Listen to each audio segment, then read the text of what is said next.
The Book of Ruth. Now it came to pass, in the days when the judges ruled, that there was a famine in the land, and a certain man of Bethlehem, Judah, went to dwell in the country of Moab, he and his wife and his 2 sons. The name of the man was Elimelech, the name of his wife was Naomi, and the names of his 2 sons were Mahlon and Chilion, Ephrathites, of Bethlehem, Judah. And they went to the country of Moab and remained there. Then Elimelech, Naomi's husband, died, and she was left and her 2 sons. Now they took wives of women of Moab. The name of one was Orpah, and the name of the other was Ruth. And they dwelt there about 10 years. Then both Mahlon and Chilion also died. So the women survived her 2 sons and her husband. Then she arose with her daughters-in-law that she might return from the country of Moab, for she had heard in the country of Moab that the Lord had visited his people by giving them bread. Therefore she went out from the place where she was, and her 2 daughters-in-law with her. And they went on the way to return to the land of Judah. And Naomi said to her 2 daughters-in-law, "Go, return each to her mother's house. The Lord deal kindly with you as you have dealt with the dead and with me. The Lord grant that you may find rest, each in the house of her husband." So she kissed them, and they lifted up their voices and wept. And they said to her, "Surely we will return with you to your people." But Naomi said, "Turn back, my daughters. Why will you go with me? Are there still sons in my womb, that they may be your husbands? Turn back, my daughters. Go, for I am too old to have a husband. If I should say I have hope, if I should have a husband tonight and should also bear sons, would you wait for them till they were grown? Would you restrain yourselves from having husbands? No, my daughters, for it grieves me very much for your sakes that the hand of the Lord has gone out against me." Then they lifted up their voices and wept again. And Orpah kissed her mother-in-law, but Ruth clung to her. And she said, "Look, your sister-in-law has gone back to her people and to her gods. Return after your sister-in-law." But Ruth said, "Entreat me not to leave you, or to turn back from following after you. For wherever you go I will go, and wherever you lodge I will lodge. Your people shall be my people, and your God my God. Where you die I will die, and there will I be buried. The Lord do so to me and more also, if anything but death parts you and me." When she saw that she was determined to go with her, she stopped speaking to her. Now the 2 of them went until they came to Bethlehem. And it happened, when they had come to Bethlehem, all the city was excited because of them. And the women said, "Is this Naomi?" But she said to them, "Do not call me Naomi, call me Mara, for the Almighty has dealt bitterly with me. I went out full, and the Lord has brought me home again empty. Why do you call me Naomi, since the Lord has testified against me, and the Almighty has afflicted me?" So Naomi returned, and Ruth the Moabitess, her daughter-in-law, with her, who returned from the country of Moab. Now they came to Bethlehem at the beginning of barley harvest. There was a relative of Naomi's husband, a man of great wealth, of the family of Elimelech. His name was Boaz. So Ruth the Moabitess said to Naomi, "Please let me go to the field and glean heads of grain after him, in whose sight I may find favor." And she said to her, "Go, my daughter." And she left and went and gleaned in the field after the reapers. And she happened to come to the part of the field belonging to Boaz, who was of the family of Elimelech.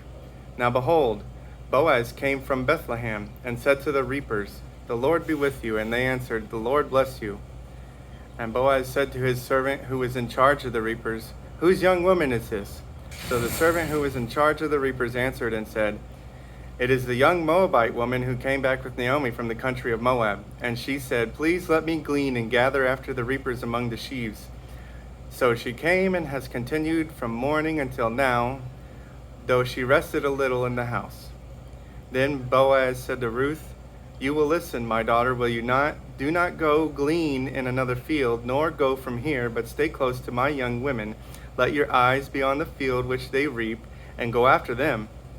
Have I not commanded the young men not to touch you? And when you are thirsty, go to the vessels and drink from what the young men have drawn." So she fell on her face, bowed down to the ground, and said to him, "Why have I found favor in your eyes, that you should take notice of me, since I am a foreigner?" And Boaz answered and said to her, "It has been fully reported to me, all that you have done for your mother-in-law since the death of your husband, and how you have left your father and your mother in the land of your birth, and have come to a people whom you did not know.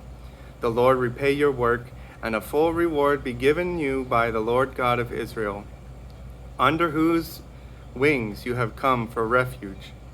Then she said, "Let me find favor in your sight, my lord, for you have comforted me and have spoken kindly to your maidservant, though I am not like one of your maidservants." Now Boaz said to her at mealtime, "Come here and eat of the bread, and dip your piece of bread in the vinegar." So she sat beside the reapers, and he passed parched grain to her. And she ate and was satisfied, and kept some back. And when she rose up to glean, Boaz commanded his young men, saying, "Let her glean even among the sheaves, and do not reproach her. Also let grain from the bundles fall purposely for her. Leave it that she may glean, and do not rebuke her." So she gleaned in the field until evening, and beat out what she had gleaned, and it was an ephah of barley.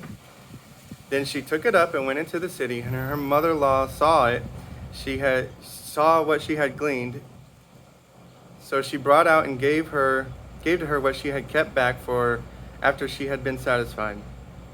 And her mother-in-law said to her, "Where have you gleaned today, and where did you work? Blessed be the one who took notice of you." So she told her mother-in-law with whom she had worked, and said, "The man's name with whom I worked today is Boaz." Then Naomi said to her daughter-in-law, "Blessed be he of the Lord, who has not forsaken his kindness to the living and the dead." And Naomi said to her, "This man is a relation of ours, one of our close relatives." Ruth the Moabitess said, "He also said to me, 'You shall stay close by my young men until they have finished all my harvest.'" And Naomi said to Ruth, her daughter-in-law, "It is good, my daughter, that you go out with his young women, and that people do not meet you in any other field."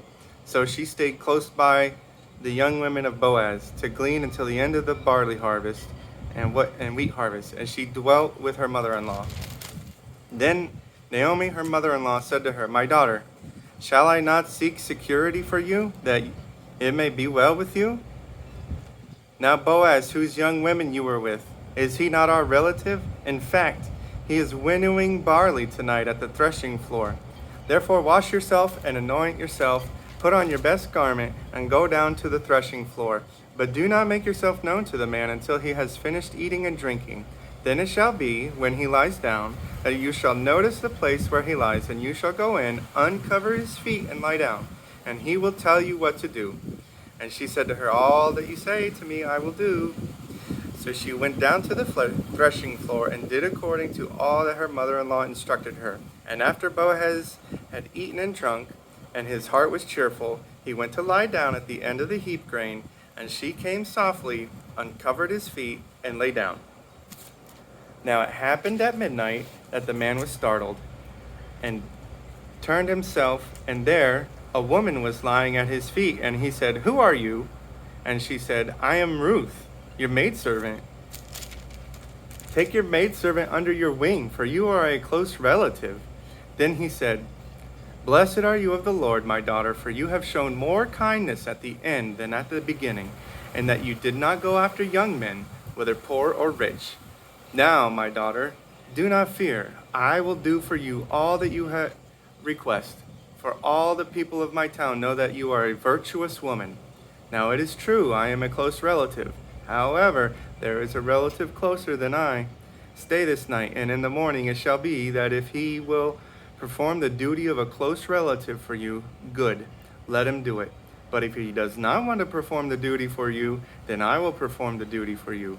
As the Lord lives, lie down until morning." So she lay at his feet until morning, and she arose before one could recognize another. Then he said, "Do not let it be known that the woman came to the threshing floor." Also he said, "Bring the shawl that is on you, and hold it." And when she held it, he measured 6 ephahs of barley, and laid it on her. Then she went into the city. And when she came to her mother-in-law, she said, "Is that you, my daughter?" Then she told her all that the man had done for her, and she said, "These 6 ephahs of barley he gave me, for he said to me, 'Do not go empty-handed to your mother-in-law.'" Then she said, "Sit still, my daughter, until you know how the matter will turn out, for the man will not rest until he has concluded the matter this day." Now Boaz went up to the gate and sat down there, and behold, the close relative of whom Boaz had spoken came by. So Boaz said, "Come aside, friend, sit down here." So he came aside and sat down, and he took 10 men of the elders of the city and said, "Sit down here." So they sat down. Then he said to the close relative, "Naomi, who has come back from the country of Moab, sold a piece of land which belonged to our brother Elimelech. And I thought to inform you, saying, 'Buy it back in the presence of the inhabitants and the elders of my people. If you will redeem it, redeem it. But if you will not redeem it, then tell me, that I may know. For there is no one but you to redeem it, and I am next after you.' And he said, 'I'll redeem it.' Then Boaz said, 'On the day that you buy the field from the hand of Naomi, you must also buy it from Ruth the Moabitess, the wife of the dead, to perpetuate the name of the dead through his inheritance.' And the close relative said, 'I cannot redeem it for myself, lest I ruin my own inheritance.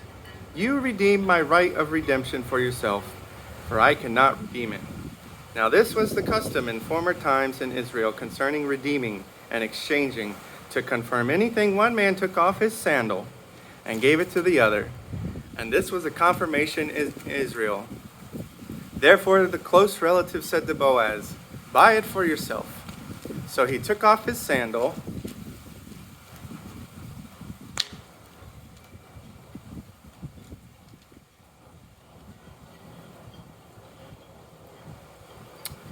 I lost my place.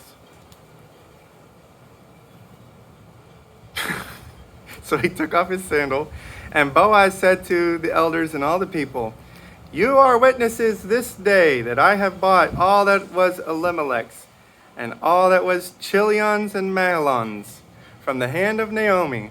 Moreover, Ruth the Moabitess, the widow of Mahlon, I have acquired as my wife, to perpetuate the name of the dead through his inheritance, that the name of the dead may not be cut off from among his brethren and from his position at the gate.